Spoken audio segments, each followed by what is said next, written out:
Hey guys, been a while. Alex, good guy biker here. Nice to see all of you.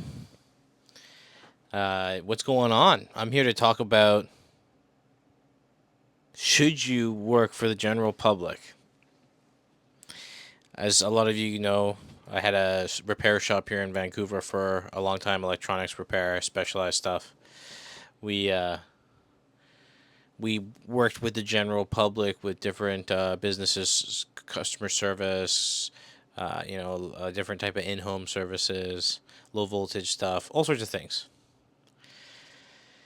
And I'm basically here today to convince you why you don't want to work with the general public, why you don't want to open a storefront, why you don't want to deal with the headache, why the idea of like opening a store is the worst thing you could do right now going into the recession. So, um, I was really fortunate. My father had a Vespa store here in town, so I was able to use the building next door. And I kept it kind of like a fly by night cash operation. People had to come through the back of the motorcycle dealership and through the service bay to get into my shop. We never actually opened the front of the store. And that was by design because a lot of the things I was doing was like cell phone unlocking and video game system unlocking and phone unlocking and jailbreaking, right? And repairs, legitimate screen repairs, and all sorts of stuff. But also, you could bring me your Wii or your Xbox or your phone, and I could pwn everything, full pwnage. I was actually developing. I was writing stuff back then as well. So very cool. Made a lot of. I used to call that my copy paste money. And on a good day, $2,800 cash. On a bad day, $1,200 cash. It was very lucrative. I didn't have, like I said, I didn't have overhead. I didn't worry about insurances. It'd be pretty tough to get away with that these days. But I had my fair share of reasons not wanting to do it. First off, the police and the gangs, right? The legal concerns. So, because I was jailbreaking Xboxes and phones, I wasn't doing anything legal per se, but I never downloaded the TomTom GPS, which cost $100 at the time. But if I showed you how you could do it if you wanted after I was done, and I was very careful never to sell Xbox video games, for an example. So I kind of skirted that line a little bit, and I think I was able to avoid attention because I wasn't selling illegal games. I was just helping people root and own their own devices, generally speaking, and fix things. Um, but the undercover cops came in many times trying to buy Xbox games off me and all sorts of stuff, dealing with it all the time. And these guys would come in looking like homeless, but they'd be talking about the latest Intel chipset with you. Like they must be like a PC Magazine subscriber, and you're like, "What is this meth head looking dude talking to me about like the Sandy Lake chipset architecture? Like, how is this? Something here is not making sense." Right. So that's cool. And eventually, I kind of called them all out on being cops. The two guys that kept coming in, and then they started bringing all their buddies' cops' phones in to get unlocked, and they would bring me like 12, 14 phones on a Monday. All everyone's phones would get smashed up over the long weekends or over the weekends. Fist fighting on the in front of the bars, and so I'd fix all the glass for these phones. On a Thursday or something, someone would come pick up all the phones. It was just like I just had dozens of cops' phones just for and like funny stuff. Really funny stuff. The other side of that was the gangs. So Vancouver here, we do have some gangs, and it wasn't the money laundering and that kind of stuff, the drug stuff as much. It was more like the smaller gangs, the more technically sophisticated gangs. They would bring me point of sale devices. They would try to get me to recover the memory from previous transactions, right? And help them steal credit cards. And I never did. They'd bring them in, and I'd call the cops immediately on speakerphone, and I call 911, and I just tell the cops, "Hey, I got these guys here trying." I never once gave it back to them either. Not one time did I the stuff they tried to make me unlock, but they kept coming.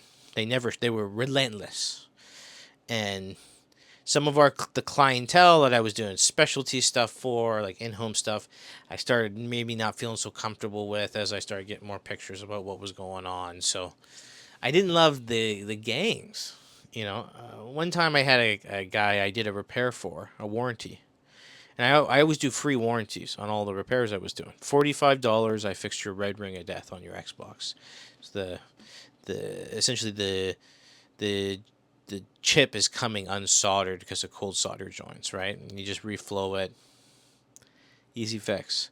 And if it doesn't take the first time, if it has a cold joint still, we can fix that. Another reflow, that'll fix it right up.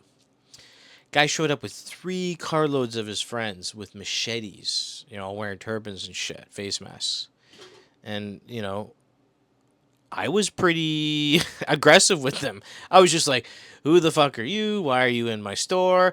Do any of you, you don't get to talk. He's the only one that gets to talk. Unfortunately, we had this guy, Louise, working for the motorcycle shop. He came in with this big wrench, biggest wrench you've ever seen. Just a giant. It was it was a novelty wrench, right? It was enormous. And he's hosting this thing over. He had a shaved head and some tattoos and stuff. And Louise was a good guy, but he came in. Was anything wrong here? And I'm like, no, Louise, I got this under control. Get the fuck out of my store.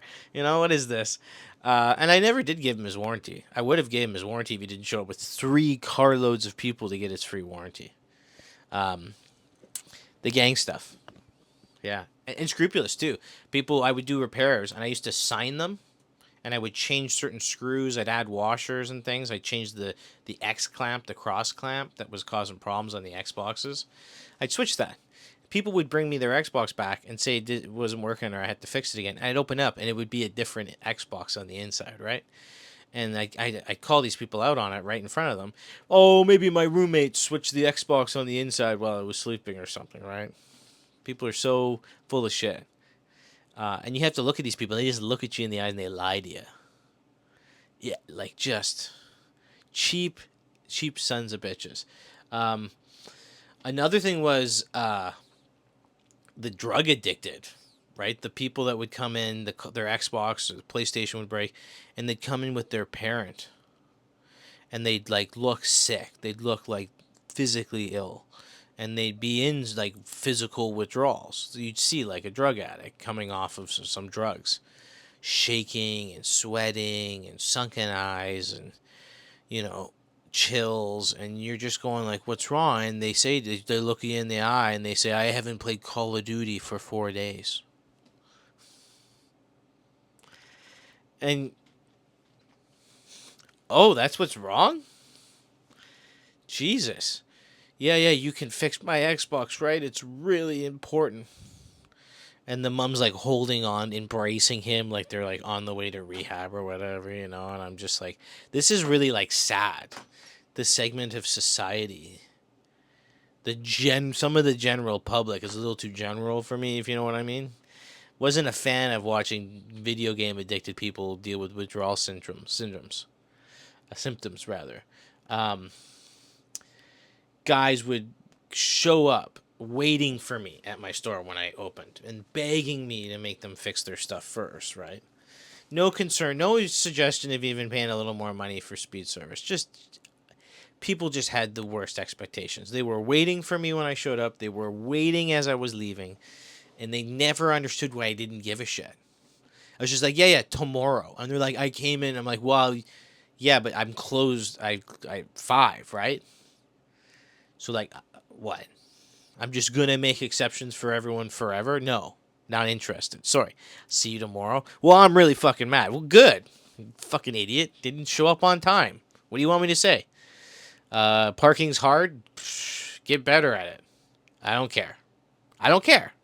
It was so much volume. I didn't care. The cheapskates too, man.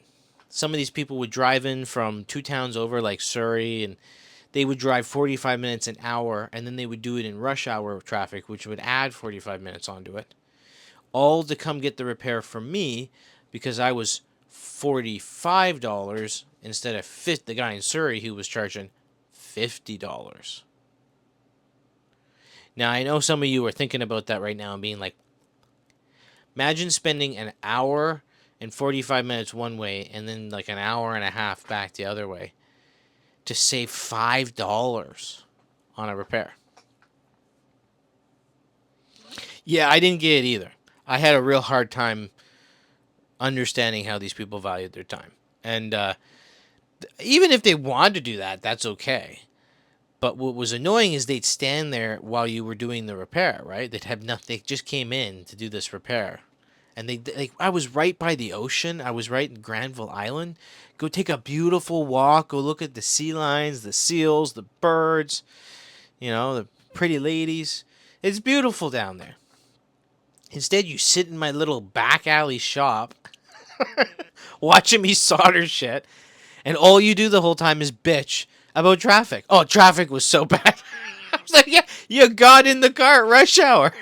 what do you, what do you expect, you idiot? And so, like, these people, I couldn't respect these people. They were idiots. You know what I mean? Like, they didn't think very well. Um, and I didn't want to deal with people like that. I didn't want to listen to their problems. Their problems weren't real problems, right? They were their problems of their own reality. Um, so the horrible people too, right? We talked about the guy with the showed up with 3 carloads of people to get a free warranty. People trying to cheat me and scam me. People bitching about prices. One lady came and stole all the software I'd written for the Wii's. She had taken all my scripts and stuff and started selling it for, $45 and less than I was doing it for. Um, really horrible people. Unreasonable expectations, unreasonable people. You meet nice people, but that's not what sticks with you when you're leaving the shop. That's not who's standing outside tapping their foot as you're leaving. That's not the people on Craigslist or whatever trying to talk shit because you didn't want to do the repair after they showed up half an hour late after close. Like, really horrible people. So it's just emotional negativity, right? These negative people, these low level people, these like I had lots of great clients, but I mean it's the bad ones that really ruined the whole process for me. Um, Bad vibes. And I don't think I would ever go back to having to have a physical storefront, let alone if I was paying the overhead and the insurances and, dealing with the city and the bylaws and all that other stuff. The whole fly by night thing's great, but it was getting pretty busy, pretty big. I was fixing 40, 50 cops phones a week. I was doing forensics for some of the RCMP's teams when, missing person cases, I'd help unlock the phones and things. A lot of really fun stuff, but would I ever advise it to that you open a store to the general public, a restaurant, a cafe, a hardware store, a service business, right? Anything at all, a hat store, a repair shop, a collectible store, um, anything, a McDonald's franchise. I could never do that to myself again. Would I ever advise you work with the general public? No. No. Now, what does that mean then? What do you do? Well, you work with niches, right? Instead of getting a storefront downtown and dealing with the crackheads stealing your stuff all the time and vandalism and dealing with people that just unreasonable expectations and like your transient crowd, all these people who work won't give a shit about your business. So it's like instead of dealing with that, get a plaza outside of town in one of the commercial plazas. Get a little nondescript building. Put a second shed in the house. Get a little expansion on the garage in the back. Rent out somebody else's garage, but don't get a physical storefront where people can just walk in. Do specialized work, right? And what I was doing was special. I did all sorts of general phone repair and all sorts of things, but I was also doing very specialized things, which is why I could make people come through an alley and then through the back of one store, through a repair bay, into the back of another store, and then into my storefront. And I always made people pay cash. And some people had a really hard time with that. And I would look at them like, you just came in from an alley through two other stores and a repair section to get into here. And you're like wondering about why I'm only charging cash. And so I tell them, go for a fucking walk, hit an ATM, and I'll. So, yeah, do wholesale. Do private stuff. Do direct to consumer online. Use services like StockX is one of the ones I made hundreds of thousands of dollars reselling sneakers, and I used to sell them on Facebook Market. And the general public just sucks, right? I had lots of great regulars from those experiences. But I'd rather deal with a site where you can post something and it goes to their warehouse and it goes from there. I don't have to talk to these people, know who these people are at all. I've got family now. A lot of things are changing. This is probably one of the last videos you're going to see in front of the 6-screen computer here in Vancouver. We've been really fortunate to get the place of our dreams. A ginormous garage. Forest behind us, forest in front of us. 141 mountain bike trails within 5-10 minutes of the house. Incredible backcountry and dirt biking, and just still 5 minutes from the city. We're at the top of the mountain. It's going to be beautiful. You guys stay tuned. You'll see it. But I'm going to be working from the garage primarily. We'll be doing high-end fashion rental business.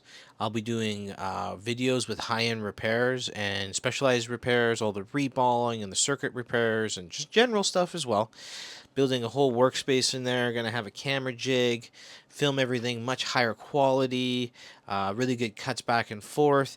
Really going to be focused on like the technical, so you guys can watch the videos and learn from our experience in different spaces. Kind of like in today's video, I want you guys to learn from the mistakes. Having a storefront is a mistake. Being open to the general public is a mistake. I would never ever wish that burden on anybody else. Love doing the trade shows, love the hustle stuff, right? 2 weeks at a time, a weekend, these things. I love those business models. I love the online business models. I love logistics. I love buying out people and selling out stuff. There's a lot of ways to make a ton of money and not ever really have to deal with people, generally speaking. Or at least you can be very exclusive about who you choose to deal with. Still make a lot of money. In fact, often make more money dealing with less people's bullshit and people whose time is worth more money. So, never, ever, for any reason ever, open a store to the public, general public. Never, ever. That's my advice. I'm Alex, the girl dad, the good guy biker. Probably coming to you for the last video in Vancouver. We'll see you soon in the beautiful home. Big high ceilings. It's a 2 doubles and a single garage, so it's like the equivalent. We could fit a friggin' dozen cars in there. Just wait till you see guys what we do with this new place. It's gonna be amazing. Yeah. More videos to come. We're building 2 podcast studios in the house. We're building a workout space. We're building a repair space. Gonna be cool. So, I'll see you guys there. Ciao.